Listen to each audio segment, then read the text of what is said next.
On the 4th of December, the people of Slovenia are asked to vote for a change of government.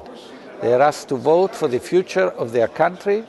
They are asked to put their country back on the track for stability, progress and growth.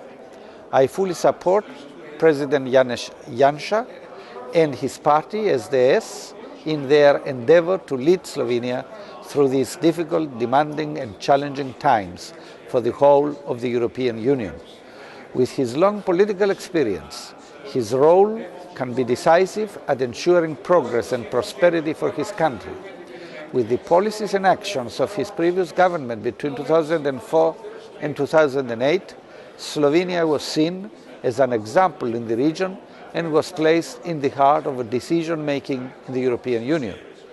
Personally, I can still recall the successful Slovenian EU presidency back in 2008 with Ioannis Janša as Prime Minister, skillfully presiding the Council of the European Union and achieving results at complex EU issues.